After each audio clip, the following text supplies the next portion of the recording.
house is finally quiet when your phone lights up on the table. You pick it up, expecting a news alert or a message from one of the kids, and then you see it. That name, the one you once thought you would grow old with. In 1 second, your chest tightens. Your stomach drops a little. It is only a simple line on the screen. Something like, "Hey, how have you been?" But your whole body reacts like it has just been pulled back 20 years. Part of you feels curious. Another part feels angry. Underneath it all is that familiar fear. Fear of being hurt again. Fear of ending up alone if you say no. Fear of making the wrong choice at this age when you are so tired of starting over. I want you to know right here, you are not silly for feeling this much over one small text. You are not weak for still reacting to his name. After everything you gave, everything you survived, of course it touches something deep, and you are not the only one. So many women after 55 have had this exact moment. Just when life is beginning to feel a little more steady, the man who once broke their heart suddenly comes back into view. Should I answer him? Should I give him another chance? Am I too old to start over again if I say no? In this video, I am not here to rush you or judge you. I am here to sit beside you and walk slowly through why this happens so often and how you can choose what truly protects your peace in the years ahead. Naming the Petten, the safe backup effect. Let us go back to that moment when your phone lit up and his name appeared. It feels so personal, almost like the universe is sending you a private signal. I want to gently offer you another way to see it. What if this is not just fate or a magic sign, but something that happens to many women right at the moment they finally begin to feel a little steadier on their own feet? At this age, a lot is shifting for men too. Bodies change, health scares pop up, jobs end, retirement feels closer, another relationship may have fallen apart, and the house can get very quiet. In those shaky moments, many men look backwards, not forwards. They think of the woman who once felt like home, the one who knew how he liked his coffee, who held his secrets, who stayed when things were hard. I call this the safe backup effect. When the outside world starts to feel unstable, some men reach back to the woman they see as steady, kind, and familiar. You become the emotional spare tire in the trunk. Not because you are ordinary, but because you feel safe and known. His message is often less about sudden deep transformation and more about his need for comfort, familiarity, and a soft place to land when life feels scary. That does not mean he has not grown at all. It does not mean he cannot change, but his return by itself is not proof that you are his great love or that this time will automatically be different. It tells us that he is feeling something. It does not yet tell us if he is ready to truly love you in a new way. You need to hear this clearly. You are not a backup person, even if someone has treated you that way.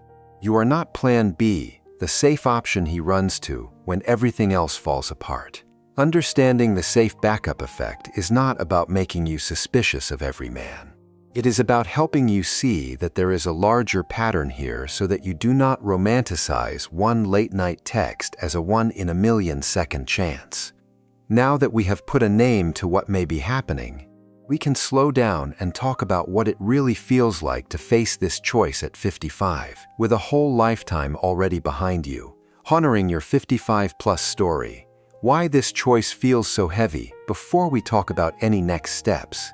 I want to pause and honor where you are in your life. At 55 or 60, an ex is often not just some man you dated for a few months. He might be the husband you cooked for over 20 or 30 years, the father of your children, the person who sat next to you in hospital waiting rooms and family weddings and long, ordinary Sundays. By now you have carried a lot. Raising children or helping raise stepchildren, caring for aging parents or in-laws, holding a job, stretching money, keeping a home going, showing up for everyone, even when you were exhausted. You have rebuilt yourself after heartbreak more than once, sometimes quietly in the middle of the night when no one could see. So when that familiar name comes back into your life, it is not a light, playful question. You are not 25. Deciding whether to give a college boyfriend another shot. You are a woman with decades behind you, a body that gets tired more easily, a heart that has already given so many chances, there are fears that belong especially to this season.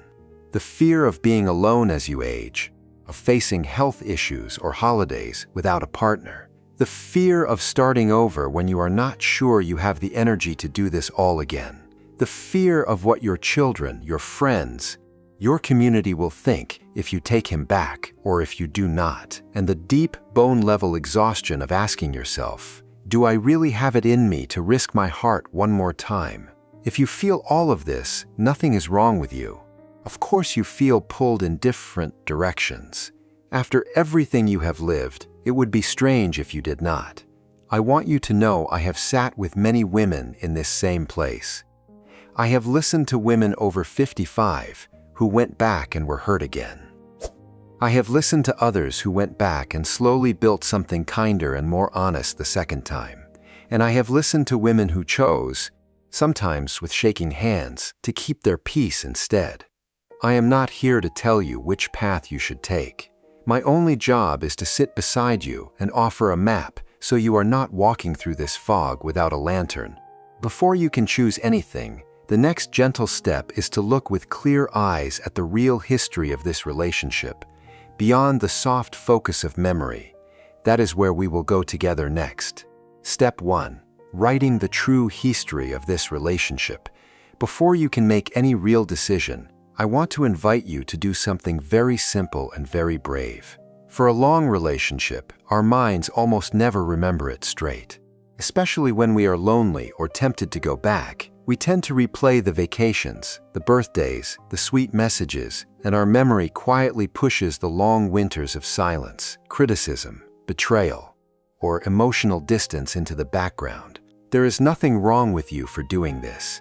It is a human way of protecting ourselves from pain.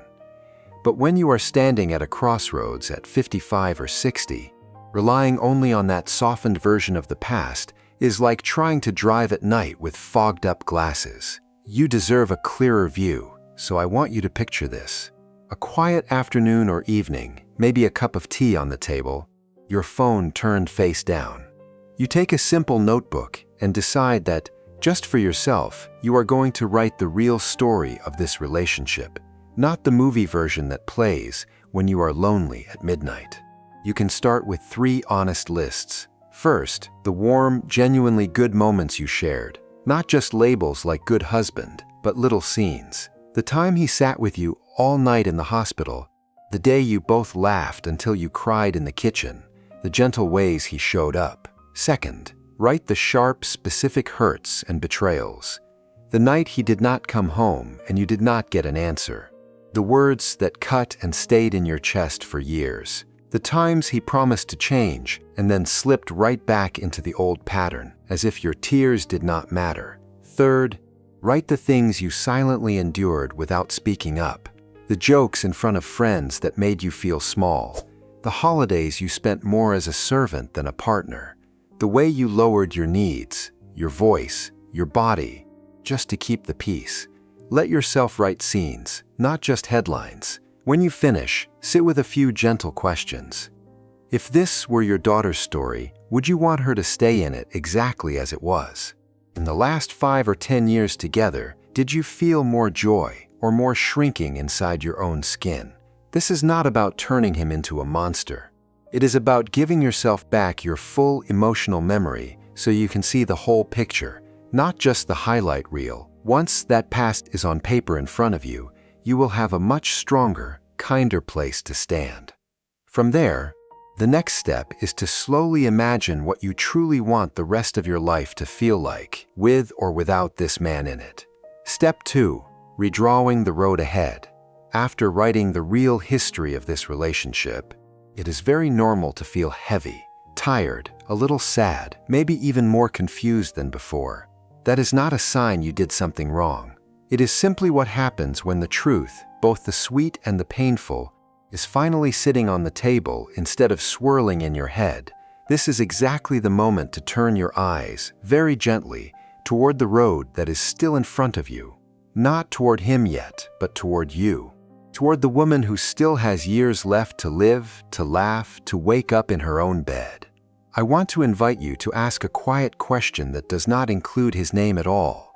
What do I want the rest of my life to look and feel like?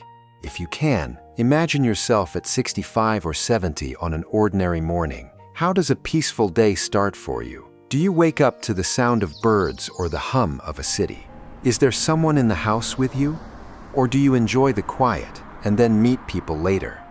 What kinds of conversations do you want to have at the kitchen table? What kind of voice do you want to hear speaking to you about the news, about the grandchildren, about your health? Picture yourself going to a doctor's appointment.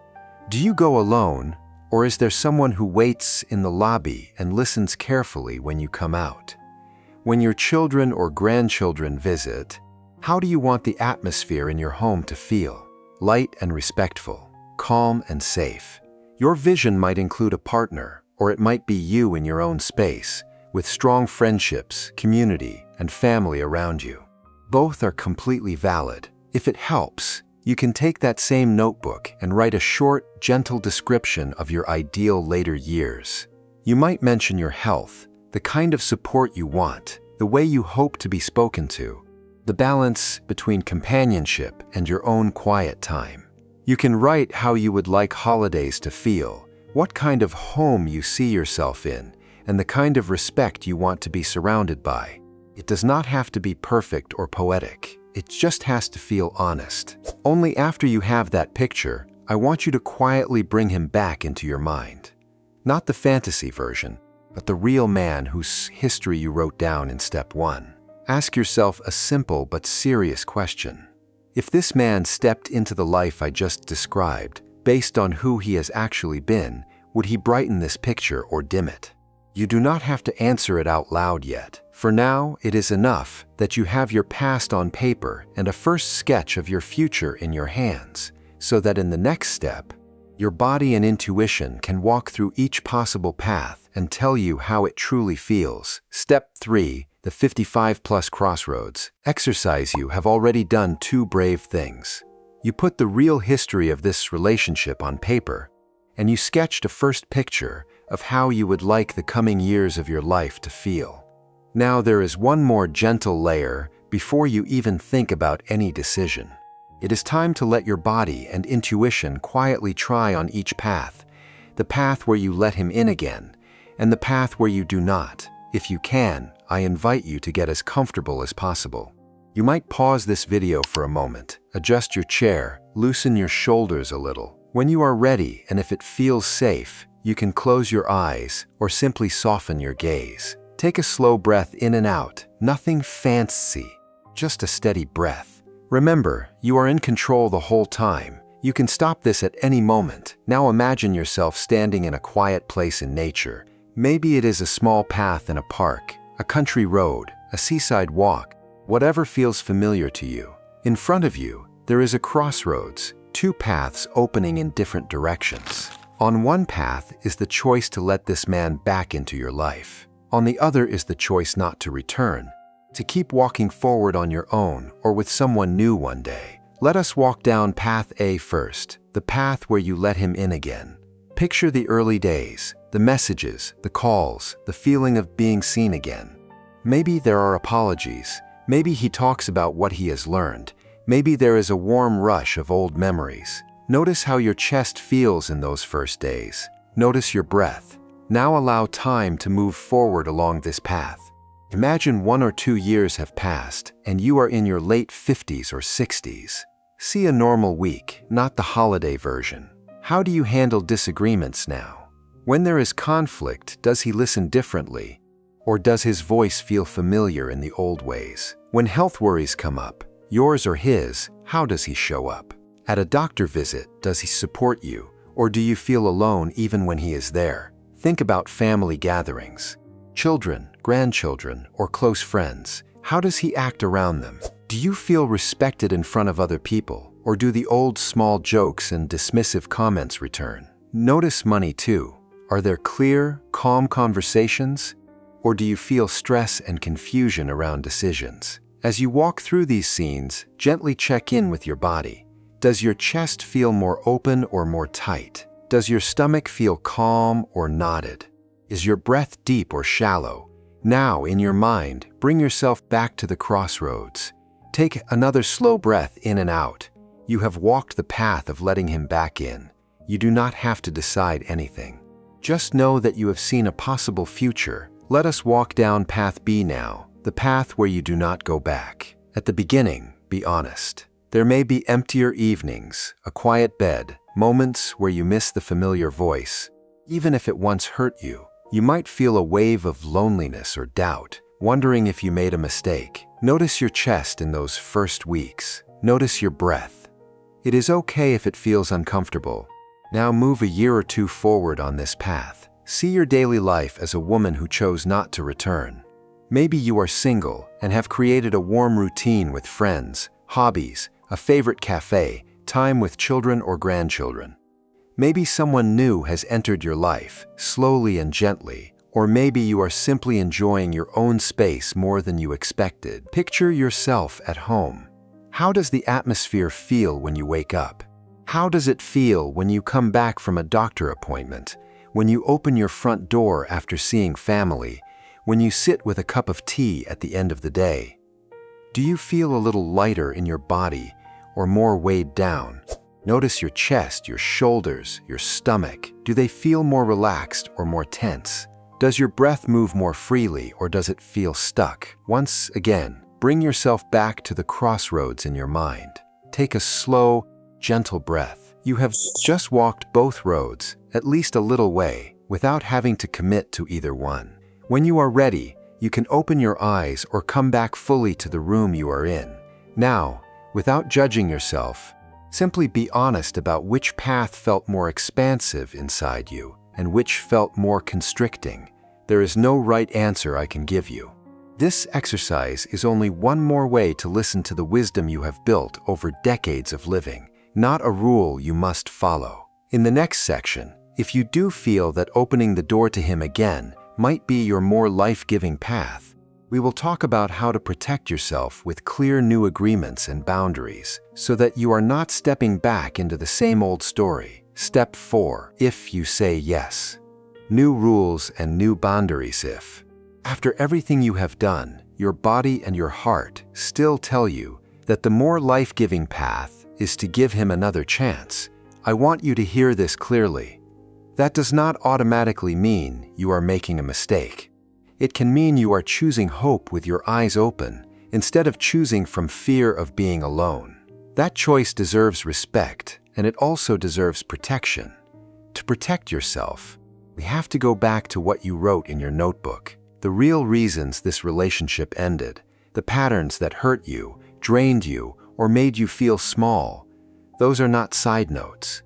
Those are the exact places where something must be different this time, or nothing has truly changed, no matter how many sweet words you hear now. So rather than stepping back into the old house and hoping it feels new, I want you to think in terms of a few clear, simple non-negotiables. For example, no more raised voice and verbal abuse. Not once, not as a joke, not in front of the children or grandchildren. Shared responsibility around money, with real conversations and transparency, not surprises. Showing up for health and family appointments together when it matters, not leaving you to carry everything alone. Respecting your time with friends, church, hobbies, and family without guilt or pressure. Imagine yourself actually saying some of this out loud to him, in your own words, in your own style. Something like, if we try again, I will not live with shouting. Or if we move forward, I need us to sit down and be honest about money. Or my time with my children and grandchildren will be respected. Your job is not to convince him these are reasonable. Your job is to name them calmly and then watch, over time, how he responds. If he cannot accept these boundaries, what he is really asking for is the old version of you, the woman who swallowed her needs and walked on eggshells. That woman has done her time. She has earned the right to retire. In the next part, I want to share a story of a woman around 60 who tried again, but only with her new rules in place, so you can see how this can look in real life before we close our conversation together. Case study. A 60-year-old woman sings story. Let me tell you about Linda.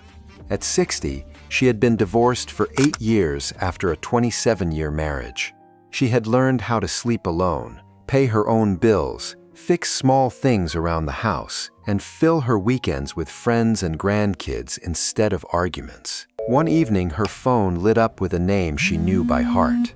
Her ex-husband, now living alone after another breakup, softer in his voice and weaker in his health, wanted to talk. Before she answered, Linda took a notebook and wrote the true history of their marriage. The nights he stayed, the nights he disappeared, the way her shoulders had lived up by her ears for years. Then she sat at her kitchen table and wrote a few lines about the life she wanted in her 70s. Slow mornings without shouting, a home where her body could relax, someone beside her, or just her and her plants, but always with respect. Later, in her armchair, she closed her eyes and walked herself through 2 paths, feeling her chest on the road where he came back and on the road where he did not. She even wrote a few boundaries she would need if she said yes. But when she looked at her pages and listened to her body, she noticed something simple. The path where she did not go back felt lonely at first, but more open in her chest. One afternoon, she told a friend, almost surprised at her own words, "I do not need a man to prove I am still lovable. I need a life where I do not wake up wondering how much I will be disrespected today." That is Linda's story. In a moment, I want to turn back to you and to the quiet circle of women your age who are standing at their own crossroads right now. If we were really sitting at your kitchen table right now, this would be the moment I walk you slowly to the door, hand on your arm, and just stand there with you for a minute. Tonight, you have walked through a lot. The late-night text, the safe backup pattern, the hard truth of what you wrote in your notebook, the picture of the years ahead, the crossroads in your body, the idea of new rules, and Linda's quiet courage at 60. You have already done something brave just by staying with this conversation. You did not run from the past, and you did not hide from the future. You let yourself feel both the pull of history and the pull of your own peace, and that is no small thing at this age. After everything you have already carried, there is no one answer that fits every woman. Some hearts will lean toward trying again with clear boundaries. Some hearts will lean toward staying on their own road. What matters most is that you do not choose from panic or desperation, but from a place inside that feels a little more open, a little more honest, even if it is still scared. Your feelings, your limits, and your long-term peace matter more than anyone else's opinion, including mine. If you feel safe, I would love for the comments under this video to become a small circle of women your age. You can share one tiny moment when your heart felt more open or more protected, or one sentence you wish you had said for yourself sooner. Not to attack or argue, but to trade small pieces of courage and wisdom with other women standing at their own crossroads. As you close this video and turn back to your life, I hope you feel a little less alone in whatever you decide. May your next days be gentler with your heart, and may you never again have to face these questions without knowing there is a quiet sisterhood walking beside you.